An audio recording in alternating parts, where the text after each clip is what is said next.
Mustahil kita mengubah orang lain. Nggak akan pernah bisa merubah orang lain. Perubahan itu harus dimulai dari diri sendiri. Kalau kita ingin pasangan kita berubah, perubahan itu harus dimulai dari kita. Amarah kita, tekanan kita, mungkin ancaman, kata-kata yang merendahkan, yang mencoreng harga diri orang, tidak akan mengubah mereka.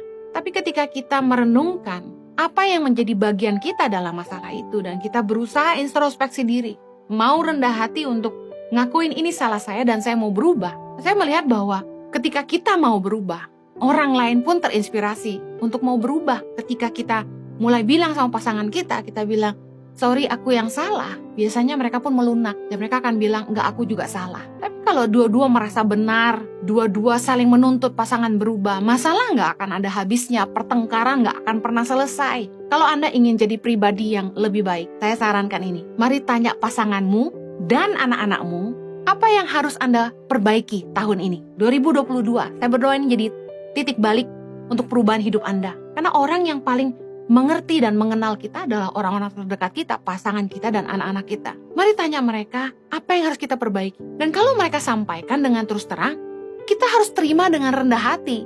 Jangan malah jadi marah, lalu malah balas menyerang. Kamu juga begitu. Gak ada habisnya. Saya belajar ketika saya dan Jojo mengalami konflik dalam rumah tangga kami sempat mengalami satu fase di mana kami terus bertengkar. Saya pikirkan, pertengkaran tuh gak membuat kami tambah mesra, tapi membuat jarak, membuat kami dingin, merusak hubungan dalam rumah tangga kami. Pertengkaran tuh gak mendatangkan kebaikan. Pertengkaran itu mulai berhenti ketika saya ambil waktu untuk introspeksi diri. Apa kesalahan saya dan apa yang saya harus lakukan? Ketika saya menyadari apa yang menjadi salah saya dan saya berusaha berubah, saya lihat Jojo berubah. Saya ketemu dengan pasangan yang mereka bertengkar itu nggak ada habisnya.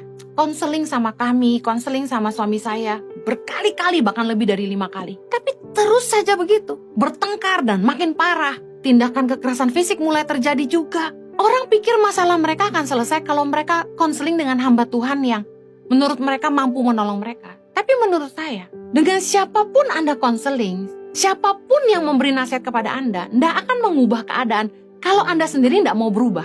Dinasehati, tidak mau berubah. Masalah tidak akan selesai. Kita yang harus cari tahu titik masalahnya di mana.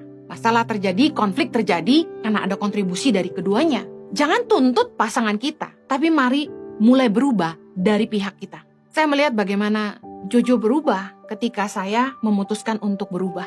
Hal kedua yang saya ingin share bagaimana mengatasi konflik dalam pernikahan adalah ini. Harus ada pengertian dalam hubungan. Amsal 24 ayat ketiga berkata gini, dengan hikmat rumah didirikan, dengan kepandaian itu ditegakkan, dan dengan pengertian kamar-kamar diisi dengan bermacam-macam harta benda yang berharga dan menarik. Orang yang bijak lebih berwibawa daripada orang kuat, juga orang yang berpengetahuan daripada orang yang tegap kuat. Dalam membangun rumah tangga itu tidak mudah.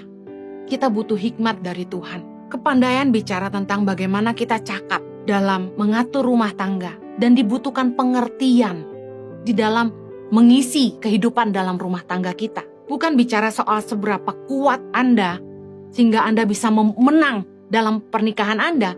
Tapi sebagaimana Anda bisa belajar bijaksana dalam menjalaninya.